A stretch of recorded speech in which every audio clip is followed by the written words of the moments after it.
Alors maintenant, signe d'une expression. Donc qu'est-ce que c'est que le signe d'une expression? Quelques exemples, les premiers tableaux de signes. Eh bien, trouver le signe d'une expression qui dépend de x, c'est dire quand elle est positive ou négative. Et quand je dis c'est dire quand, ça veut dire pour quelle valeur de x. Alors commençons par quelques exemples. Alors si je prends a de x égale x carré, bon, ben, vous savez bien que un x carré, puisque c'est un carré, ça va être toujours positif. Donc mon expression a de x, elle est positive pour tout x appartenant à R. On peut écrire a de x supérieur ou égal à 0, ça veut dire positif, hein, pour tout x appartenant à R. Et ce qu'on peut faire, c'est un tableau de signes. Alors un tableau de signes, comment ça se fait? On décrit les valeurs de x en mettant une ligne pour x qui va de moins l'infini à plus l'infini. Et en dessous, je mets mon expression a de x. Et cette fois-ci, ce qu'on met, ce n'est pas des variations ou des valeurs, c'est tout simplement le signe. Alors, ici, j'ai fait une séparation quand même parce qu'il y a une valeur qui est intéressante, qu'on aime bien mettre dans les tableaux de signes, c'est les valeurs pour lesquelles l'expression vaut 0. Donc je sais que x carré vaut 0 quand x vaut 0. Ensuite, quand x est entre moins l'infini et 0, c'est-à-dire pour tous les x négatifs, ben, x carré est positif, et puis après c'est positif aussi, d'où on met plus et plus. Voilà, on place le 0, même s'il n'y a pas de changement de signe, parce que c'est intéressant de savoir quand une expression s'annule. Alors, voyons voir une expression un peu plus compliquée. Donc, je choisis cette expression-là, p de x égale x carré moins 4x plus 3. Alors, c'est une expression du second degré, hein, il y a x carré qui est un petit peu compliqué. Et je vous fais calculer comme ça quelques valeurs. Si je remplace x par 0, faites le calcul, on obtient 3. Donc ça, c'est positif. Si je remplace x par 2, j'obtiens moins 1. Ça, c'est négatif. Si je remplace x par 5, ben, j'obtiens cette fois-ci un positif. Bref, c'est une expression qui change de signe suivant les valeurs de x.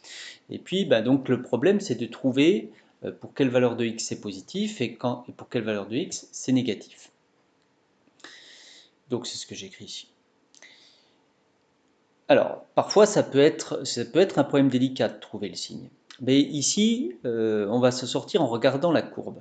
Donc, je vous donne la courbe de la fonction ici, x carré moins 4x plus 3. Voici sa courbe. Eh bien, quand est-ce que cette expression est positive? Quand est-ce que les images sont positives, hein, b de x, ça correspond aux images par la fonction b. Eh bien, vous voyez bien que si je prends des x qui sont ici avant 1, ben, les images vont toutes être positives. Ensuite, si je prends des x qui sont entre 1 et 3, les images vont toutes être négatives. Donc l'expression est négative. Et après 3, l'expression va devenir positive. Et donc là, le graphique nous permet quand même d'établir le tableau de signes de l'expression, mais c'est bien parce que je vous ai donné le graphique, sinon ça aurait été assez difficile de le trouver. Et je peux établir mon tableau de signes de la même façon que précédemment, c'est-à-dire je mets une ligne pour x qui va de moins l'infini à plus l'infini, et ce qu'on met dans le tableau de signes, c'est ici 1 et 3 sur la ligne des x, parce que c'est là qu'il y a un changement de signe. Donc entre moins l'infini et 1, c'est positif. Ensuite, ça vaut 0, je mets une séparation avec le 0 ici. Ensuite, la fonction devient négative. Je remets une séparation pour x égale 3, où l'expression vaut 0, et ensuite c'est positif. Voilà, donc je demanderai d'en faire une en exercice à partir d'une représentation graphique, établir un tableau de signes, c'est comme ça qu'on fait.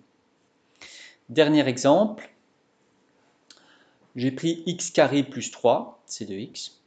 Donc là encore, c'est une expression très simple, c'est la somme d'un carré, x carré, et de 3.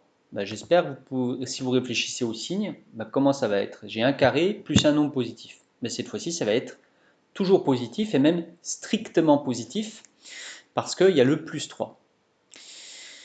Donc son tableau de signes, le voici. Je mettrai la ligne des x qui va de moins l'infini à plus l'infini et on met simplement un gros plus ici pour dire que c'est toujours positif.